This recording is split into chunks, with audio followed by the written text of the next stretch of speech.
talking a little bit about Oppenheimer, the new Christopher Nolan film that's coming out now, and I found found this interesting. Now, like back in the day, if I'd seen this trailer at the height of what I think was a more interesting period of movies, I would have been out there straight away, watching it with bells on.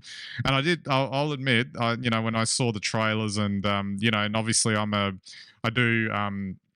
Have a strong interest in 20th century history, and particularly that period, and obviously that this film is going to play to that as well. And knowing that Christopher Nolan does have that sort of unique point of view on the execution of his films, that I still had that feeling of, oh yeah, this might be good to go watch. Particularly the idea that you could watch a normal narrative Hollywood film in IMAX was another thing that I thought might be intriguing.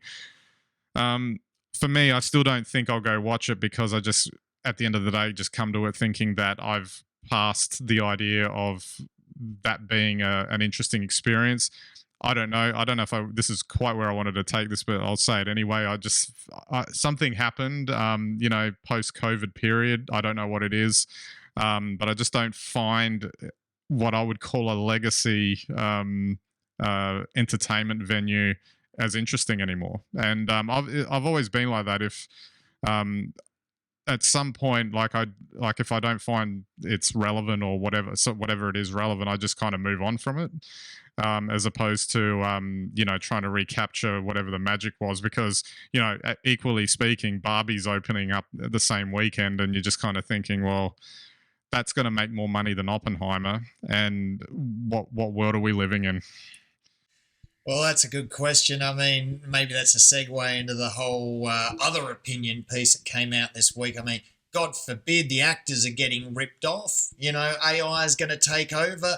Extras are going to work for one day and then be exploited for the next 30 years. I mean, I've never heard such ridiculous stuff before, because obviously contracts are going to change immediately, and those nasty, evil empire people at the studios are not going to get their hands on your image and likeness without payment. So there you go. That's where it's gone to. But I agree with you, because if you look at the hype around the movie Barbie, what is the film actually about? You've got to go and see. And then, if you go and see it in the first week, when, after they've already racked up half a billion dollars, doesn't matter actually if it turns out to be a dud. Oppenheimer's interesting because it's a historically based film, even though it does omit the contribution that Australian physicist Sir Mark Oliphant made to the nuclear bomb. But that aside, it's historical, it's going to have tension, and it's going to show insight, and there will be some amazing cinematography in there, which is why they're reopening the IMAX cinemas to show it. But I think you're right, Ben. I mean, that aside, what else have we got? Mission Impossible 8. I think the whole AI taking over the film industry, it doesn't matter. All AI could do is possibly make better films at the rate we're going. It does say something about and that people, if they're not aware already, that this whole focus group testing that Hollywood does, that ends up impacting all of the films they make to within an inch of their lives, and basically sanitizes any individual artistic expression in there, which kind of makes Oppenheimer unique in a way, because Nolan can thank his lucky stars that he's been able to turn himself into a brand on his own, which is what used to happen. So anyone that was around 70s, 80s, and 90s, the films were actually marketed. The brand was the director, or the brand was the star, or maybe it was a combination of the two. And that's what actually sold the film.